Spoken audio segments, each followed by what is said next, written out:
जय हिंद दोस्तों, बहुत बहुत स्वागत है आप सबका एक बार फिर से और शुरू करते हैं आज के डिफेंस समाचारों को। दोस्तों अभी भारत ने एक्शन शुरू नहीं किया, लेकिन पाकिस्तान की सिट्टी पिट्टी गोल होने लगी है।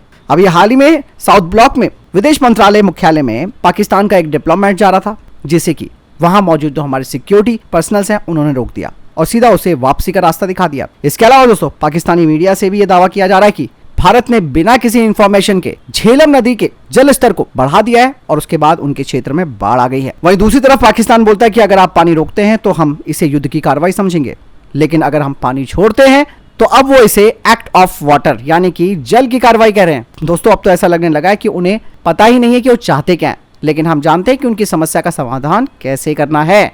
हम इसे अपनी मर्जी से और अपने तरीके से करेंगे और हम तो ये कहना चाहेंगे हमारे प्यारे दुश्मन, थोड़ा और पेशेंस रखो। अभी तो ये केवल शुरुआत है, आगे देखिएगा क्या और सरप्राइज तुम्हें मिलते हैं। वहीं दोस्तों ईरान के बंदर अब्बास में रजाई बंदरगाह पर एक भीषण विस्फोट हुआ है, जिसमें कि 500 लोग घायल हुए हैं और कई लोगों की मौत हुई है। यह विस्फोट एक कंटेनर क्षेत्र में हुआ है, जिससे कि कई किलोमीटर दूर स्थित खिड़कियां तक टूट गई है। हालांकि जो मौजूदा जानकारी हो ये बता रही है कि 500 से अधिक लोग मारे भी गए हैं। कि हमला किसने किया है इस बारे में कोई जानकारी नहीं है, लेकिन इशारा इजराइल की तरफ जा रहा है। इस विस्फोट के बाद इमारतों और कारों को भी भारी नुकसान हुआ है, कई लोगों को चोटें भी आई हैं। वहीं दोस्तों भारत की तरफ से एक बड़ी घोषणा की गई है, जिसमें कहा गया है कि हमारे सुरक्षा बलों की कोई भी अगर गतिविधियां हो रही है, जैसे कि अगर वो कहीं जा रहे हैं या हमारी जो आर्म फोर्सेस की गाड़ियां इधर से उधर जा रही हैं, उसके बारे में कोई जानकारी इस वक्त सोशल मीडिया पर साझा ना करें, क्योंकि एक छोटी सी पोस्ट भी जान जोखिम में डाल सकती है। ऑपरेशन सुरक्षा केवल कर्तव्य नहीं है दोस्तों, हम सबकी ये जिम्मेदारी भी है। इसलिए इस बात का ख्याल रखें, आप जहां भी रहते हैं वहां से अगर आपको कुछ भी आर्मी के कोई टैंक या कुछ भी दिखता है, प्लीज रिक्वेस्ट है आपसे उसे सोशल मीडिया पर बिल्कुल शेयर ना करें।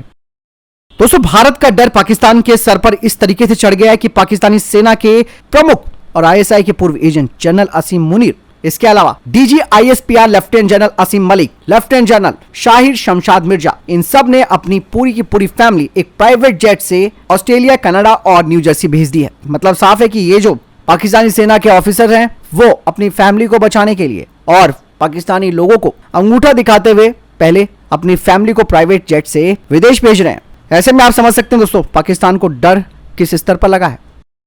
वहीं दोस्तों सोशल मीडिया पर एक फौजी का वीडियो वायरल हो रहा था, जो कि भारतीय सेना के बारे में भ्रामक जानकारियां फैला रहा था। हालांकि जब इस पूरी खबर की तफ्तीश की गई तब पता चला कि यह काम और किसी का नहीं बल्कि पाकिस्तानी गवर्नमेंट और आईएसआई का है। मलिक खान जी आईएसआई और पाकिस्तानी सरकार के लिए काम करता है।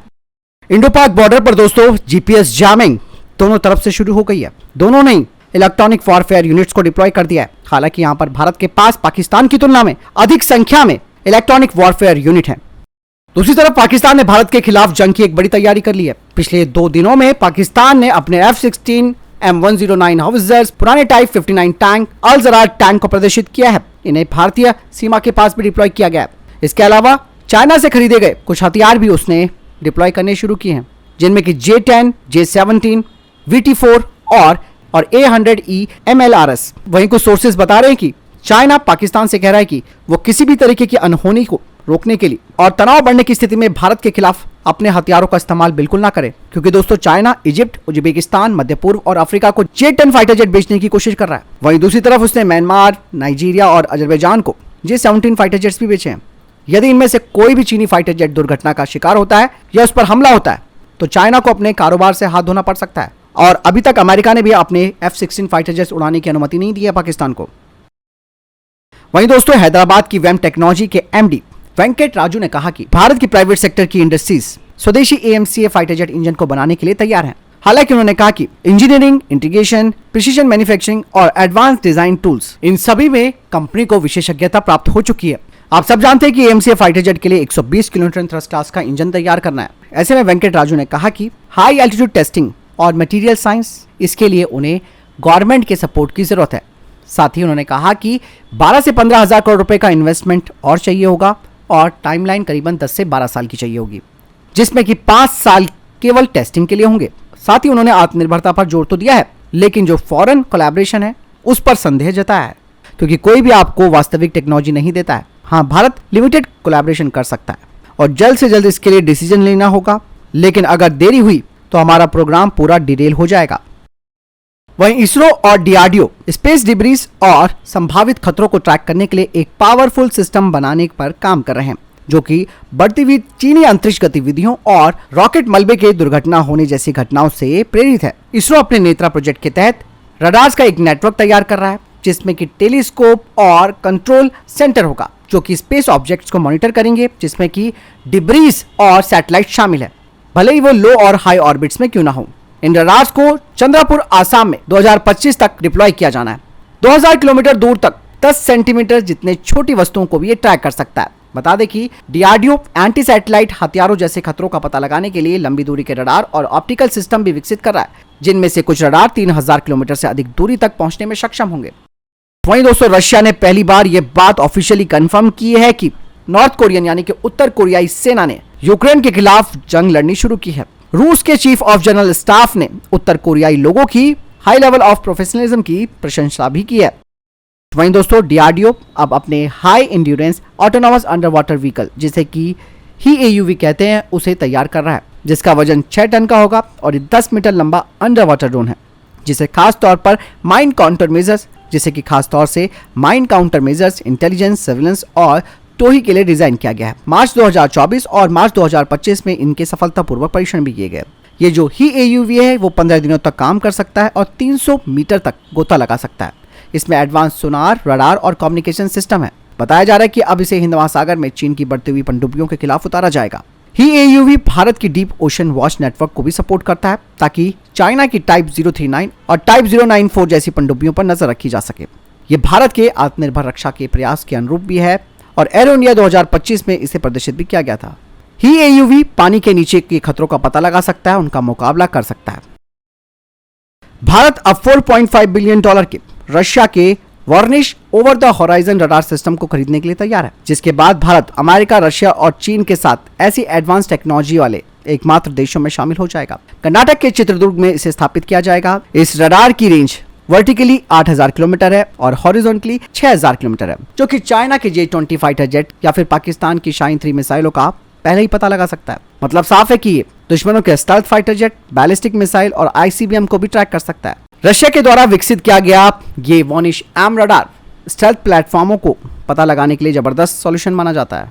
कहा यह जा रहा है कि मेक इन इंडिया के तहत 60% इसका लोकलाइजेशन किया जाएगा, जिसमें कि भारत की बेल यानी कि भारत इलेक्ट्रॉनिक्स लिमिटेड शामिल होगी। इसके जरिए दोस्तों भारत चाइना की हाइपरसोनिक मिसाइलें और पाकिस्तान की अबाबिल की कमजोरियों का भी पता लगा सकता है। हालांकि दोस्तों यहाँ पर इसकी हायर कॉस्ट तो होने वाली है, लेकिन दूसरी सबसे बड़ी प्रॉब्लम है काटसा सेंशन का डर। इस रडार की रेंज इतनी जबरदस्त है कि इसके जरिए भारत इंडियन ओशन रीजन और LAC में दूर से ही चाइना की गतिविधियों को कवर कर सकता है। वहीं पाकिस्तानी मीडिया की तरफ से एक बड़ा खुलासा किया गया है, जिसमें कहा जा रहा है कि भारत अब इजरायली पॉलिसी पर काम कर रहा है और इसराइल की एक तकनीशियन टीम भारत आई हुई है, जो कि भारत की मदद कर रही है पाकिस्तान के खिलाफ।